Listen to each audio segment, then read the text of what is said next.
Quais são os 6 pontos cegos da execução de treinamento? Aqui na CITES a gente é viciado em otimizar treinamento. A gente sempre fica buscando aquele 1% que é capaz de gerar pelo menos um pequeno aumento no resultado dos nossos alunos. E a gente tenta passar isso sempre para vocês. Então, quase sempre aqui na CITES você vai ver a gente discutindo sobre as variáveis do treinamento, seja ela quais forem, né? Qualquer variável que a gente estiver analisando, você vai ouvir a gente tendo aqui uma opinião sobre uma forma de a gente otimizar. Pode ser número de séries, número de repetições, a seleção dos exercícios, a execução dos exercícios, o tempo de descanso, enfim, a própria periodização.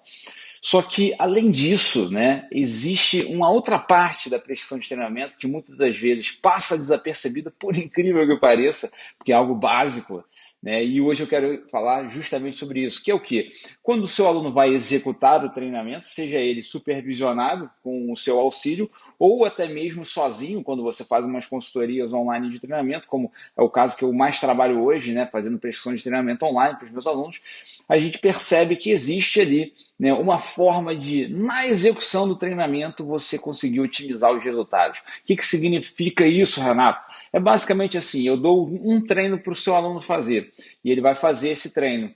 Né? Aquele mesmo treino que o seu aluno recebeu para fazer, se você prestar atenção nesses 6 pontos cegos aqui que eu vou mostrar para você, você com certeza vai conseguir mais resultado. Você com certeza vai conseguir otimizar mesmo o treino prescrito, contanto que você esteja focando nesses 6 pontos cegos. Eu sei que parece bom demais para ser verdade, mas você vai perceber que na prática faz todo sentido. Tem alguns desses pontos que talvez você já até saiba, mas eu acho que vale muito a pena você conferir esse material que eu preparei para você aqui, porque com certeza você vai aprender coisas novas e vai começar a refletir, porque isso aqui, o que acontece, né? Por que eu chamo isso aqui de ponto cego, né, da prescrição, da execução de treinamento?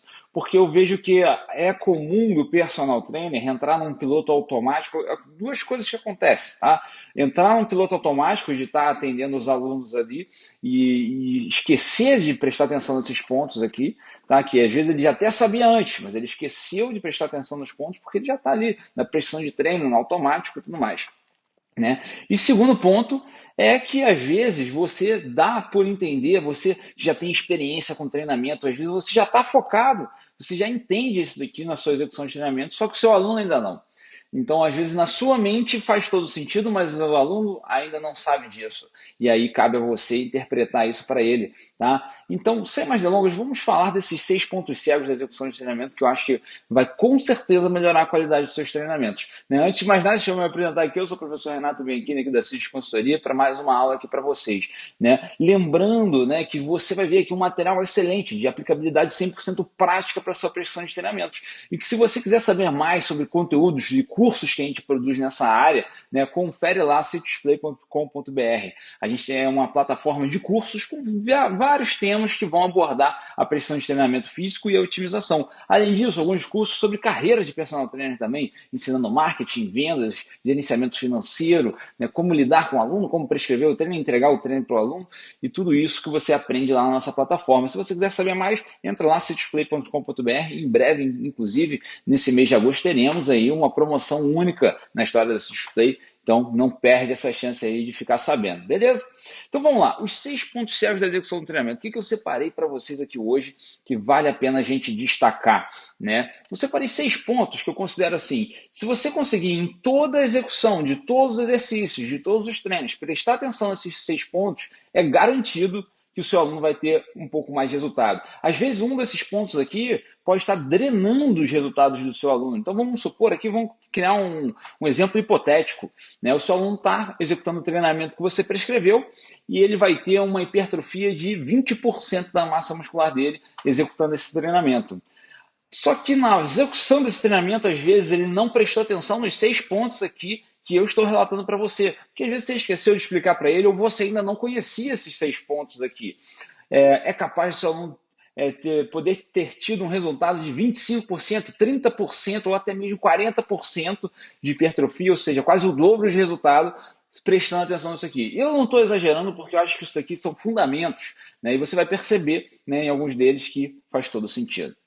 Vamos lá. Primeiro ponto cego é, por mais contra-intuitivo de ser um ponto cego, você vai concordar comigo que não tem como a gente começar com outro, sem ser a segurança na execução dos treinamentos. Renato, como assim segurança, isso aí é básico, isso aí eu já sabia, tem que executar o treinamento com segurança, eu sei.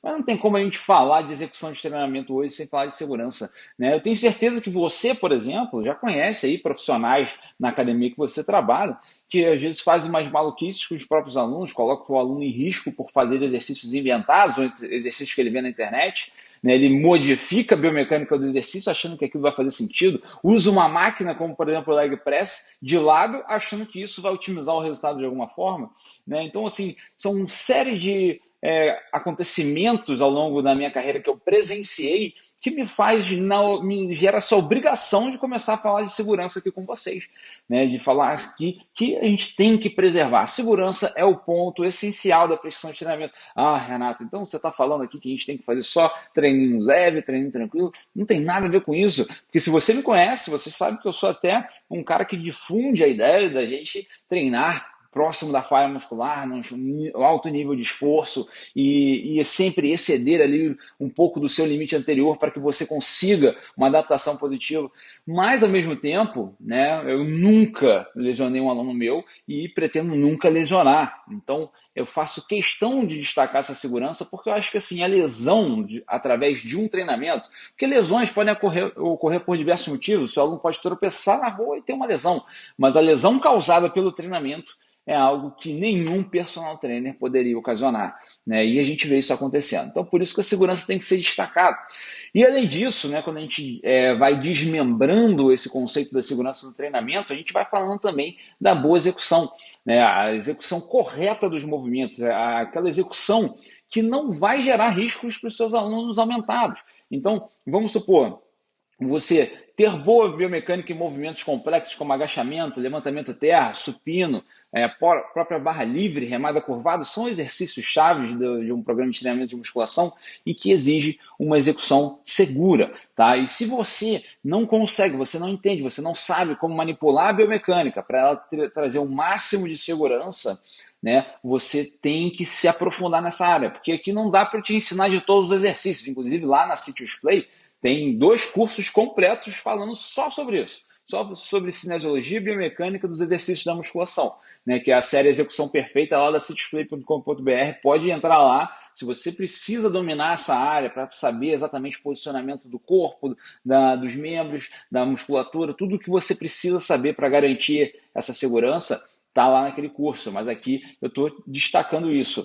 Dentro dessa parte de segurança, vale destacar também um outro fator, que é o custo-benefício de certos exercícios, né? Porque, por exemplo, né, a gente estava conversando esses dias, eu e o Vitor lá na CITES, né, e ele relatou o caso de um dos alunos dele, que é médico, e disse que chegou um caso de um aluno que estava na academia fazendo a famosa puxada na nuca, né? Fazer uma puxada normal, a diferença é que a barra indo na nuca.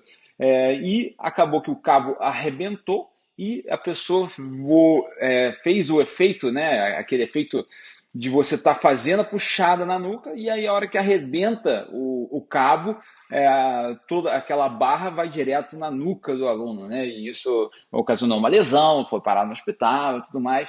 Então, é toda aquilo assim, quantas vezes isso aconteceu na minha vida? É a primeira vez que eu escutei uma história de alguém próximo que relatou isso, tá? E eu tenho anos aí na musculação, anos frequentando a academia, que eu pudesse presenciar mais vezes, né? Fora isso, tem um desconforto no ombro, que é uma posição ali que deixa o seu ombro muito mais vulnerável. Então, o que eu quero dizer com isso? O risco é muito aumentado de arrebentar o cabo? Não é um risco muito aumentado de arrebentar o cabo. A gente sabe que não é. O risco de arrebentar o cabo é muito pequeno, mas basta arrebentar uma vez, né? Arrebenta uma vez que aí a carreira do personal acaba, né, e sem motivo algum. Por quê? É o conceito do custo-benefício. A remada na nuca vai oferecer benefícios adicionais? Não, não vai. Está mais do que comprovado isso. A puxada frontal vai dar tanto resultado quanto a puxada na nuca. Em alguns casos, eu arrisco a dizer que vai dar até mais resultado que a puxada na nuca, porque está deixando o ombro do seu aluno numa posição mais confortável, ele vai conseguir suportar mais carga, ele vai conseguir executar melhor. Então, que fique claro que quando eu falo de segurança, né, além dos aspectos da própria execução do movimento, do domínio da execução técnica do movimento, eu também falo muito sobre custo-benefício de certos exercícios, que eu acho que não tem necessidade, né? Qualquer exercício que você coloque o seu ombro nessa posição aqui, onde ele fica atrás do tronco, né? O seu cotovelo ele vai para um posicionamento para trás do tronco, é algo que eu já começo a reavaliar. Então, o desenvolvimento na nuca, eu também penso muito, 2 vezes, 3 vezes, né, antes de prescrever. Né? Eu mesmo quase não utilizo esse exercício na minha prática profissional. Né? Posso dizer que eu tenho muitos anos que eu nem prescrevo esses exercícios. Por quê? Questão de custo-benefício, gente. Né? Às vezes a gente tem que avaliar as questões não só pela variação e causar um efeito diferente de um exercício diferente. Não, vamos pensar no risco que está associado, que por mais que é mínimo, né, pode ser algo que vai ocasionar algo negativo para os nossos alunos. Então, segurança é o fator primordial. Ah, Renato, mas você estava falando aqui de otimização de resultado. Segurança não tem nada a ver com otimizar o resultado, né? E por que não tem mesmo diretamente, só que acaba tendo, né, no longo prazo? Porque não tem nada pior do que um aluno, não tem nada que vai fazer o seu aluno ter menos resultado do que não treinar. Né? E se o seu aluno se lesiona por algum motivo, seja por um movimento sendo mal executado, seja por um acidente, como eu acabei de mencionar aqui, ele vai parar de treinar por um tempo que seja 2 dias, que sejam 3 dias. Às vezes você esquece que assim, a gente falando de lesão, a gente não está falando que o seu aluno vai ficar parado 6 meses. Às vezes o seu aluno ele vai ficar parado, né, alguns dias, 2 dias. Às vezes ela sentiu um desconfortozinho no ombro, fazendo ali a puxada na nuca e vai ficar 2 dias parado. Não tem nada pior para o resultado do que não treinar. Né? Então, por isso que segurança eu já coloco logo de cara para a gente poder discutir aqui, tá bom? O segundo ponto que eu retrato aqui para vocês, acredito que não é uma novidade, mas é algo que eu trago aqui algumas possíveis informações adicionais nesse tópico, que é a questão do esforço, tá? Segundo ponto cego, por quê? Eu acho que para muitos de vocês não é novidade, né? Para alguns é novidade sim, né? Mas o que eu quero trazer para vocês na abordagem de esforço? O esforço é a capacidade que o seu aluno tem de atingir os limites dele, né? De chegar próximo do limite muscular dele. Significa ali a gente falar da falha muscular durante a execução do exercício, né? E o quão próximo você consegue chegar disso. Então, assim, eu não sou nem um pouco radical ao ponto de dizer para vocês aqui que tem que atingir a falha em todos os exercícios, que um exercício que não atinge a falha é inútil, porque isso já está comprovado que não tem nada a ver.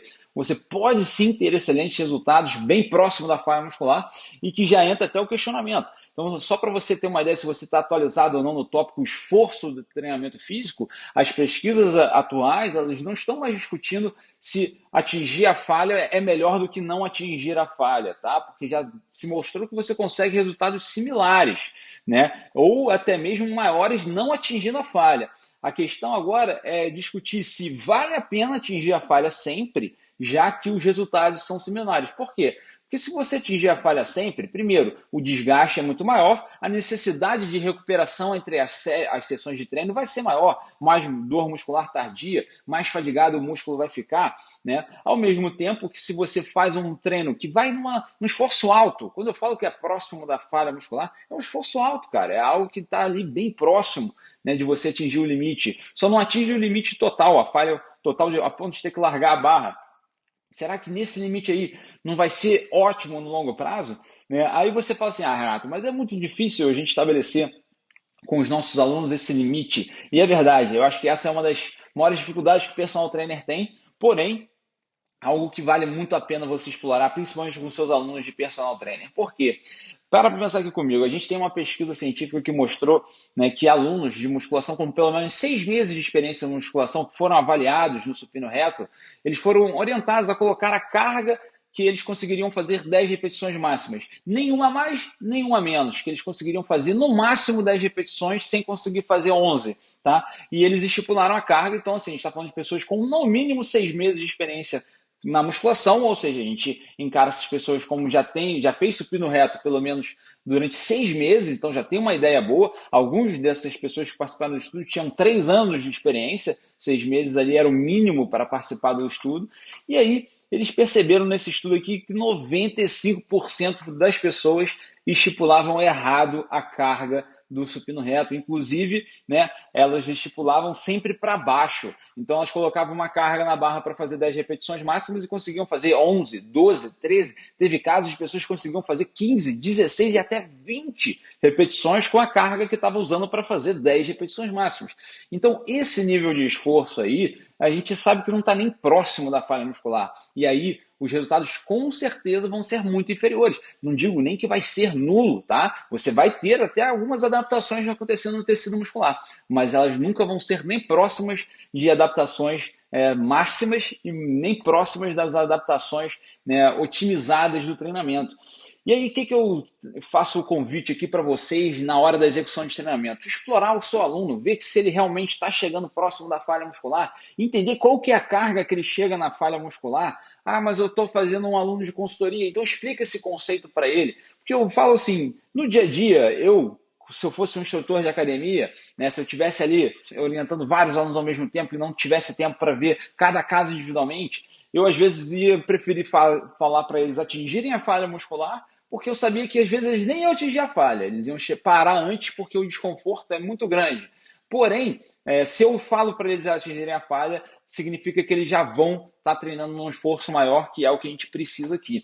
Tá? Mas aí, assim, o que eu gosto de ressaltar, além essa questão de falha muscular e não falha muscular, quando a gente fala de esforço, é que às vezes eu vejo assim, por exemplo, já teve aluno meu que eu falei assim, vamos fazer um agachamento aqui, beleza? Vamos colocar uma carga para você se esforçar bem próximo do seu máximo, tá? Eu quero que você saia desse exercício aqui, assim, bem fadigado do estímulo que você acabou de dar. Aí o aluno vai lá, faz o agachamento, aí fez 10 repetições, eu falo assim, ó, não aguenta mais, não aguento mais uma, esse aqui é o limite. Aí guardou a barra, beleza? Aí o aluno fala, o aluno está tranquilo, o aluno está normal. Ele acabou de fazer uma série próxima da falha muscular no agachamento, que é um exercício complexo, e está tranquilo, está normal. Não tem como ficar normal depois de um exercício de alto esforço como o agachamento. Tá? Não tem como você chegar próximo da falha no agachamento, no levantamento terra, às vezes no supino reto, na barra livre, e você está normal logo após a série, tá? O seu corpo tem que manifestar sinais de fadiga, você tem que ficar mais ofegante, você tem que ficar exausto, exaurido, tá? Tem que ter esses sinais se você estiver treinando próximo do esforço. Aí eu vejo alunos que falam assim, não, eu faço mais de 12 séries para cada agrupamento muscular. Cara, beleza, como é que estão sendo essas séries aí que você está fazendo? O aluno fala que faz 3, 4 exercícios para peitoral na segunda-feira. Beleza, como é que está sendo esse exercício aí? Essas séries estão sendo bem executadas? Ou você está ali sentindo a queimação no músculo, sentiu a queimação, parou, né? Ou você não está explorando o máximo, né? Então, assim, o esforço ele tem que ser altamente controlado também. E é um ponto cego, né, gente? Porque quantas vezes você viu um professor de faculdade falar sobre esforço para vocês? Né? É algo que não está escrito nos livros. A gente traz aqui o quê? Os conceitos científicos que envolvem o esforço, falha muscular, próximo da falha muscular, nível de intensidade de série, ou seja, séries com altas cargas ou baixas cargas. A gente traz esse nível de evidência científica aplicado na nossa prática de personal trainer. Isso tu não vai encontrar aí nos livros de faculdade, você não vai encontrar professores de faculdade discutindo isso, né? Por isso que a gente aborda eles aqui. Então, tem que controlar muito o nível de esforço. E o esforço ele tem que ser sempre próximo da falha muscular. Ele não precisa ser sempre na falha muscular, né, mas sempre próximo. A recomendação que eu mais gosto, que você pode utilizar como regra, é a seguinte. Vamos lá, alunos poucos experientes, estimulem eles a ir à falha muscular. Como eu falei, né, a maioria deles nem vai atingir a falha muscular, que está tudo bem, mas eles pelo menos vão se esforçar mais e a partir do momento que eles começarem a ter mais controle e domínio do próprio corpo, eles vão começar a entender mais o que é falha muscular e o que não é. Então, com os alunos iniciantes que estão começando agora, você falar falha muscular para eles faz até sentido, tá? Alunos já intermediários e avançados, você tem que entender como que está funcionando a relação desse aluno com o esforço. Ele está conseguindo dar o máximo dele? Ou se você apertar ele ali na hora da série, ele vai fazer mais repetições? Tá? Então, começar a entender esse caso dos alunos intermediários avançados é importante. Se ele realmente sabe o que é esforço máximo ou se ele não faz ideia. Se ele está treinando na academia há anos e ele não sabe o que é um esforço máximo. Porque, por exemplo, se um cara chega para mim e fala que está atingindo a falha no agachamento, eu já paro na hora. Eu vou fazendo essa discussão aqui, a gente não vai ter mais, porque você não está atingindo a falha no agachamento. Como assim, Renato? Eu sou um cara muito treinado, eu já tenho anos de experiência, eu já consigo atingir a falha muscular com muita tranquilidade, pô. Eu já tenho 3 anos aqui que eu faço agachamento. Beleza, cara, mas você para pensar o exercício que é o agachamento. Se você atingiu a falha no agachamento, então qual foi a musculatura que falhou? Foram os glúteos? Foi o quadríceps? Já é o primeiro questionamento que eu faço para ele para ver se ele se toca que não é fácil assim atingir a falha. Segunda coisa, se ele atingiu a falha muscular realmente, significa então que ele abaixou a barra e não conseguiu levantar e soltou a barra para trás? Foi isso que ele fez na hora da execução ou ele levantou normal e encaixou a barra no rack? Porque se ele encaixou a barra no rack, eu te falo que ele não atingiu a falha muscular. Porque ele não tentou fazer a última e não conseguiu. Ele simplesmente sentiu que aquilo ali era próximo do limite dele e encaixou a barra. Você entende que para atingir a falha muscular, ele teria que ter descido e tentado subir e não conseguido, e aí tinha que soltar a barra, coisa que não é nem recomendado fazer com exercício igual ao agachamento, né? Pelos riscos que tem envolvido, até com pessoas em volta da academia, né? Às vezes, se você está lá num ambiente igual ao do CrossFit, que já tem um espaço próprio para isso, é até mais fácil de você fazer esse exercício até a falha, né? Mas num ambiente de academia, é bem raro isso acontecer. Então, isso tem que ser explorado com o seu aluno. Entender se ele sabe o que é falha muscular e se ele não. Esse é o segundo ponto que eu passo para vocês. O terceiro ponto de esforço é: você quer sempre chegar próximo da falha muscular e nos últimos exercícios de cada agrupamento, você pode atingir a falha muscular. Se você vai fazer, por exemplo, um exercício para cada agrupamento numa sessão, né, uma sessão de treino full body, na última série você atinge a falha muscular. Se você vai fazer 2, 3 exercícios para um grupamento muscular naquela sessão de treino, vai fazer, por exemplo, supino reto, supino inclinado e voador, deixa para atingir a falha muscular no voador, que é o último exercício daquele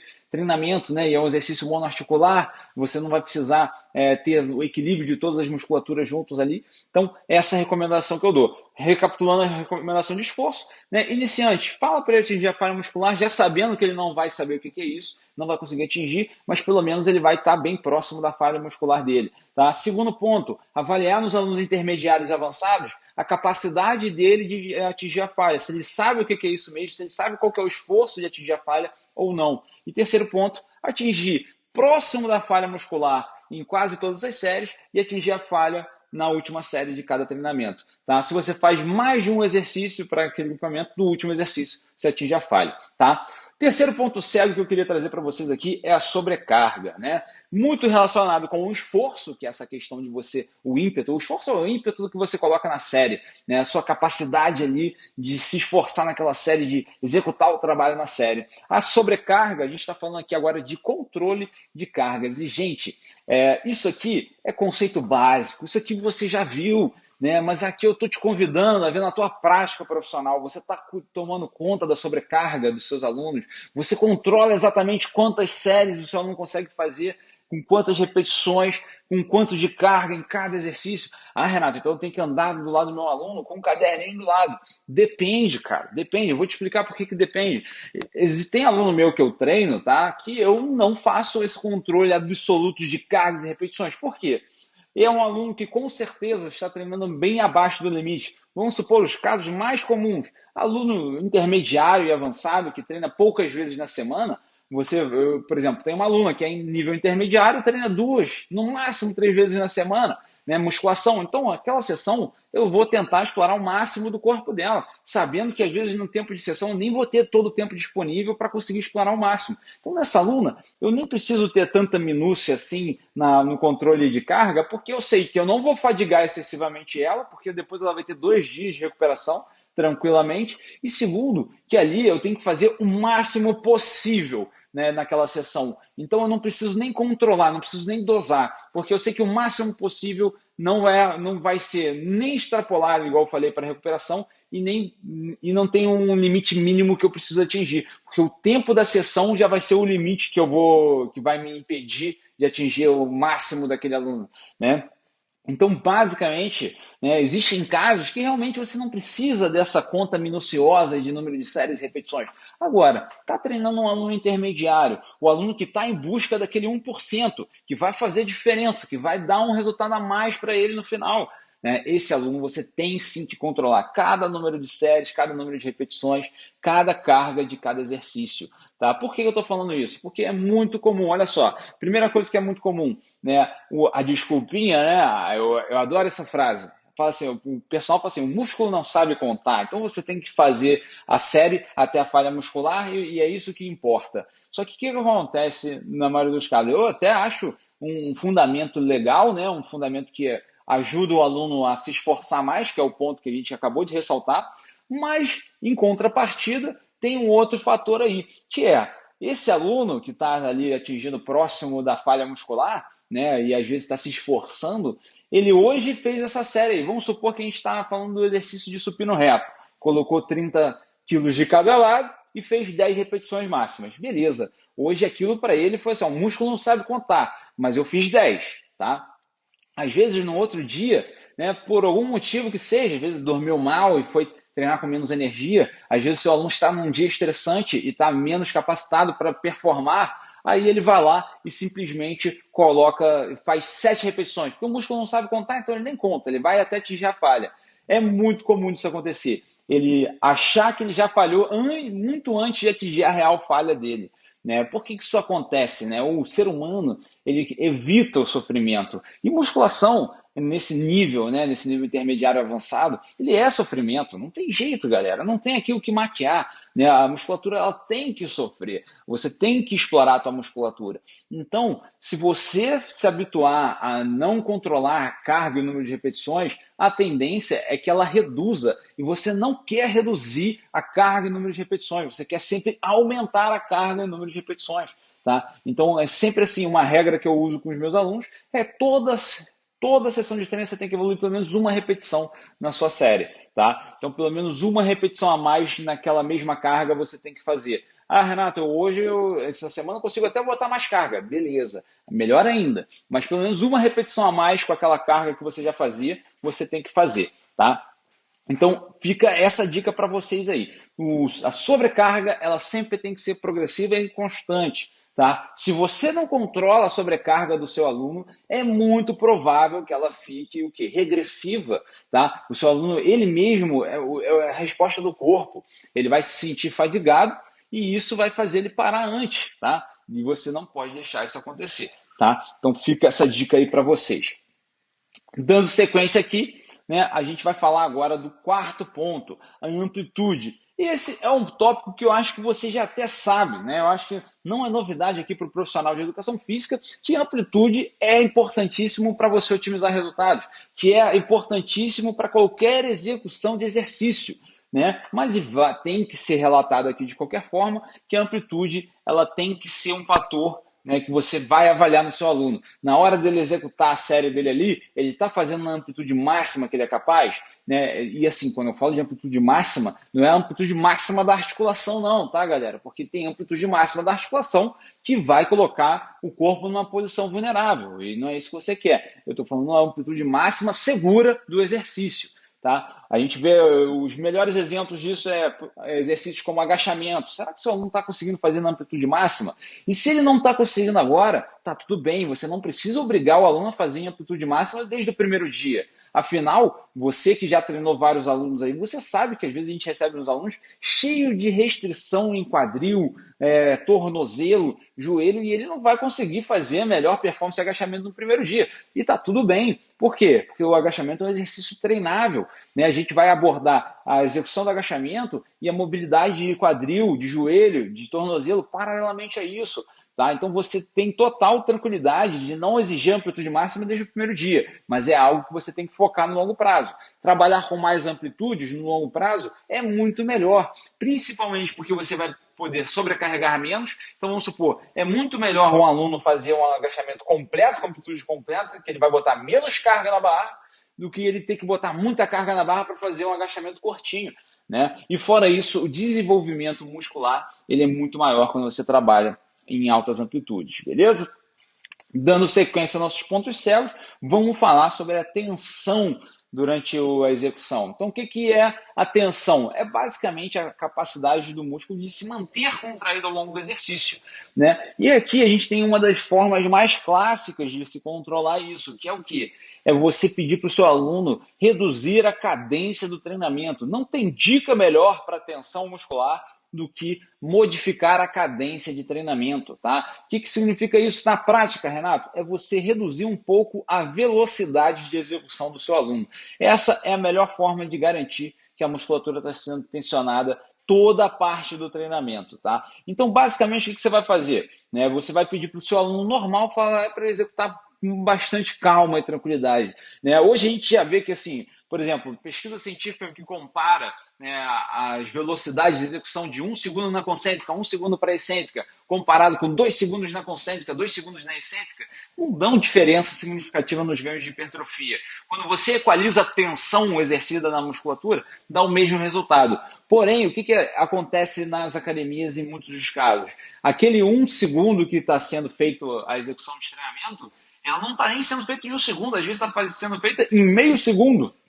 Às vezes o aluno está simplesmente soltando a barra, né? Ele vai fazer uma rosca direta, ele sobe a barra aqui e solta. Ele sobe a barra com a fase concêntrica, geralmente ela é bem feita, né? Ele vai vencendo a força da barra ali, mas a excêntrica é aquela que quase sempre falha em contrapartida. E solta a barra. Então, você vai evitar ao máximo que o seu aluno cometa este erro, tá bom? Então, tensão, a melhor forma é mexer na cadência. Mas a tensão, só explicando aqui para vocês, é você tentar manter a musculatura contraída em todo o momento da execução do exercício. Tá? Mesmo em posições onde o músculo nem vai se contrair, né, diretamente, ele nem deveria estar se contraindo diretamente, você tenta manter a musculatura tensionada. E que tem tudo a ver com o nosso último ponto cego aqui, que é a conexão com a musculatura. Tá? Que é o quê? É o aluno sentir que a musculatura-alvo está sendo trabalhada. É você, por exemplo, vamos fazer aqui uma elevação de quadril, mas vamos sentir que o glúteo está sendo esmagado durante o exercício. Ah, mas Renato está usando vocabulário de marombeiro agora, falando esmagar a musculatura. Cara, não tem problema nenhum o vocabulário que você vai usar com o seu aluno, isso é o de menos. O que eu quero é que você use o conceito com o seu aluno. Tá? Se você vai falar para ele contrair, se você vai falar para ele esmagar, se você vai falar para ele focar, independente do termo que você vai usar, eu só quero que você entenda isso, né? A conexão que o seu aluno tem com a musculatura que está sendo trabalhada. E ele fazer isso, né, em cada execução de treinamento do seu aluno. Tá? Então vamos supor, vai fazer um treinamento, é muito comum o aluno fazer uma puxada, fazer uma barra livre e não sentir a dorsal dele sendo trabalhada. Então você vai exigir que ele vai, essa conexão com o aluno. Você vai encostar na dorsal dele, você ter esse contato físico na região que você quer que o seu aluno contraia a musculatura. Existe ali uma série de neurônios motores que vão ser ativados por conta desse contato físico. Então você pode sim encostar no aluno, né, na região que você quer que ele trabalhe. Então, basicamente, gente, focar nisso aí, nessa conexão com a musculatura que está sendo treinada. Isso aí vai fazer bastante diferença nos resultados no final das contas, tá bom? Recapitulando aqui então, segurança máxima, galera. Agora eu quero que vocês façam essa recapitulação comigo aqui de cada passo, né, de cada etapa. E agora pensando que vamos traduzir isso aqui. Isso aqui conceitualmente é excelente, tá, muito bonito. Mas vamos agora trazer para a prática. Vem comigo aqui para a prática agora, tá? O meu aluno chegou lá na academia, já tem um treinamento planejado para ele, beleza. E o primeiro exercício desse treinamento é o supino reto, tá? O que nós vamos fazer nesse supino reto juntos, eu e você, para que esse aluno tenha um máximo de resultado? Primeira coisa, né?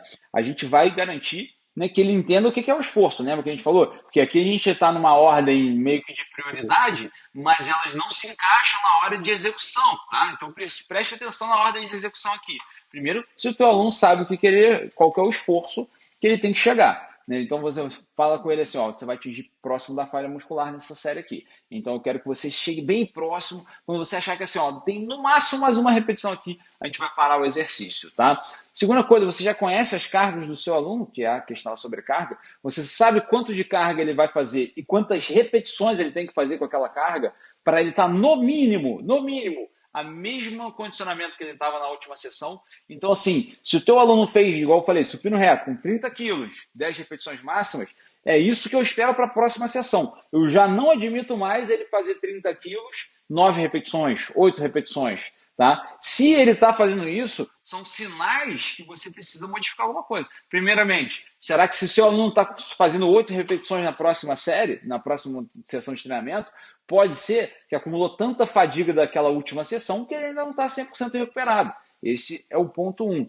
Outro ponto que pode acontecer é que às vezes aquele dia o teu aluno está mal. Aquele dia o seu aluno não está conseguindo estar no máximo da performance dele. E se for esse o caso, tudo bem, esse dia você vai fazer o treino no limite que dá, na próxima sessão você vai tentar voltar na performance que ele era capaz. Tá? O outro ponto que pode ser uma representação dessa perda de força, né, é a falta de motivação com o treinamento mesmo. Às vezes ele está fisiologicamente bem, ele está tudo 100%, só que ele não está na motivação máxima dele da execução, tá? Então você precisa trabalhar isso aí com ele também, tá? Então entendeu o nível de esforço, entendeu a carga que o seu aluno vai utilizar, tá? A gente vai depois pensar nos outros 3 fatores na sequência ali, né, que é a amplitude de movimento, vai focar que o seu aluno consiga fazer em toda a amplitude de movimento, vai focar na tensão logo em seguida, é a amplitude máxima, mas ele tem que estar tensionando a musculatura em cada angulação de trabalho, e por fim, focado ali naquela musculatura que ele está sendo treinada.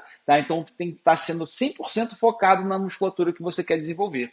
E para finalizar isso, né, e se encaixa num conjunto, e por isso que está no topo aqui do nosso infográfico, é você manter 100% seguro toda aquela execução. E aí, por que a segurança está lá no topo dessas prioridades? Porque a segurança está envolvida com todos os outros fatores. A segurança na hora de você sobrecarregar, de não colocar cargas a mais ou exigir repetições a mais, muito além da capacidade do seu aluno. Exigir esforço a mais do que o seu aluno é capaz de fazer e prejudicar a recuperação dele no longo prazo. Amplitude além da própria articulação dele naquele momento, por mais que você vai treinar mobilidade com ele no futuro e ele vai melhorar, naquele momento a amplitude dele pode estar reduzida. A tensão excessiva, o aumento do estresse metabólico excessivo na musculatura, é a segurança controlando esses níveis, né? E conexão, né? Ali você não vai ter nenhuma preocupação de segurança, ali você vai ter o estímulo que você quer dar na musculatura certa, né? Se a gente puder fazer um parênteses aqui de segurança na conexão, seria basicamente para você evitar sentir aquelas musculaturas que não deveriam ser trabalhadas naquele exercício. Que é o caso, por exemplo, o aluno vai fazer abdominal, né, e sente muita dor lombar. Espera aí que tem alguma coisa errada aqui com esse aluno. A conexão muscular dele não está muito legal. Né? O aluno vai fazer um agachamento, né, ele não está sentindo o quadríceps sendo otimizado, ele não está sentindo o glúteos, está sentindo a lombar ali sendo trabalhada de uma maneira muito desproporcional. Espera aí que talvez esse aluno aqui está precisando ou de trabalho a mais de conexão com essas musculaturas ou até mesmo um trabalho ali de fortalecimento de lombar para depois conseguir se conectar corretamente com as musculaturas que ele tem que treinar.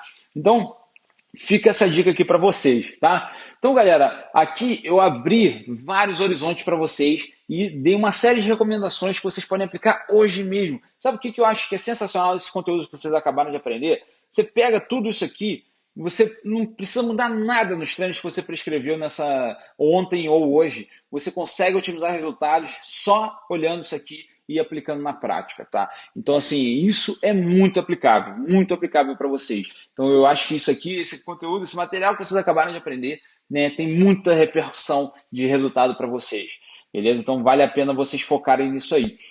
Que é extremamente aplicável, dificilmente você vai conseguir ver um combinado de estratégias com base científica, igual eu te passei aqui, né? E eu espero muito que você consiga aplicar cada um desses conceitos na prática.